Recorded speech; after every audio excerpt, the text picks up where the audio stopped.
Good morning my dear students. मैं हूं PK sir.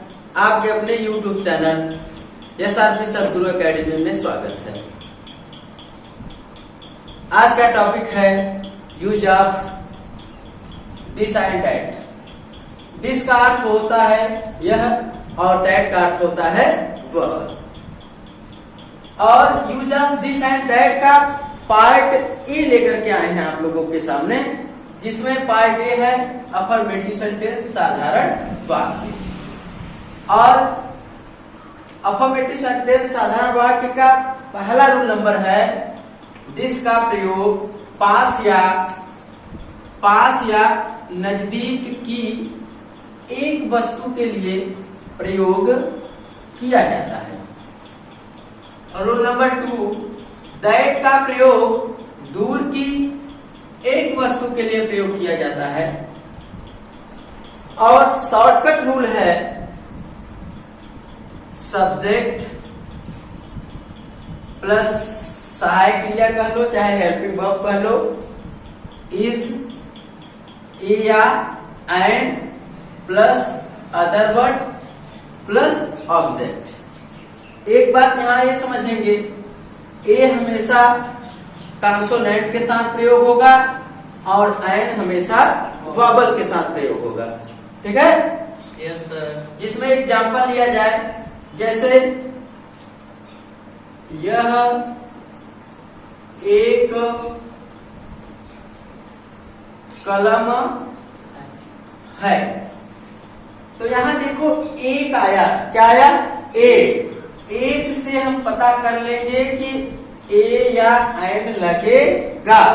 यदि सेंटेंस में एक शब्द नहीं रहेगा तब ए या एन नहीं लगेगा, तब क्या लगेगा? Other word.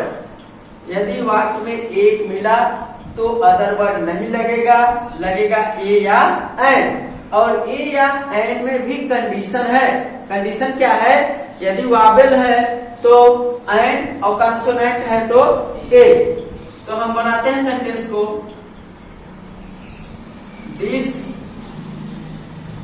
इज सब्जेक्ट आपका दिस, हेल्पिंग वर्ब इज।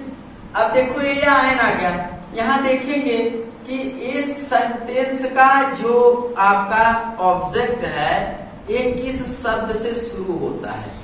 एक पेन से शुरू होगा। पेन मीन्स कलम होता है, तो पहला अक्षर इसका होगा पी। पी क्या है? कॉन्सोनेंट है, तो कॉन्सोनेंट है तो क्या लगेगा? ए। तो this is a pen. Okay? वह एक आम है, तो क्या बनेगा? That is a mango. जैसा कि मैंने आपको बताया कि जब वाक्य में एक आएगा ए या एन लगेगा। उसमें एक देखना है कि वावल है कि कॉन्सोनेंट। यदि वावल है तो एन और कॉन्सोनेंट है तो ए। ओके? अब अगला वाक्य रहेगा यह एक सेब है। इसको कैसे बनाएंगे? This is. अब देखो यहाँ एप्पल आ गया। एप्पल वावल का पहला अक्षर है, इसलिए ए के जगह पे हम क्या लगाएंगे? एन। एप्पल। एप्पल। अगला वाक्य क्या रहेगा? यह वह रहेगा। वह लगा दें। ठीक है? वह एक हाथी है। हाथी है, तो that is an elephant. ELEPHANT। ठीक है?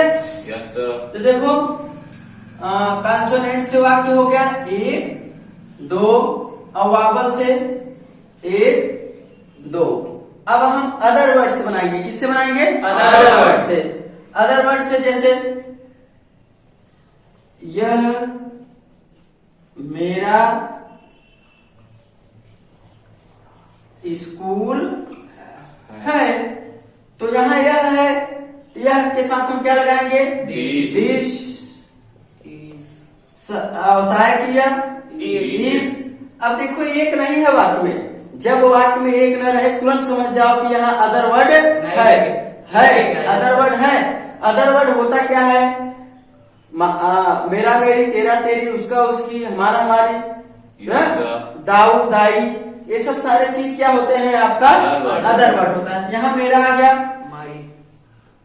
My school. Okay, yes sir.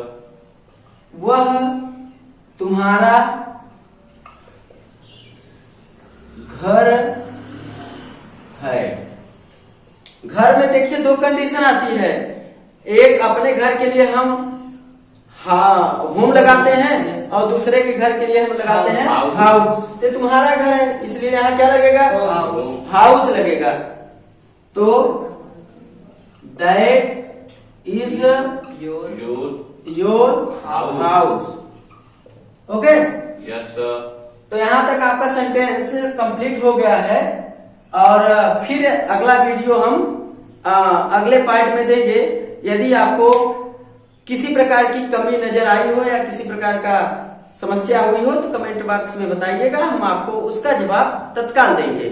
Okay, जय हिंद, जय भारत।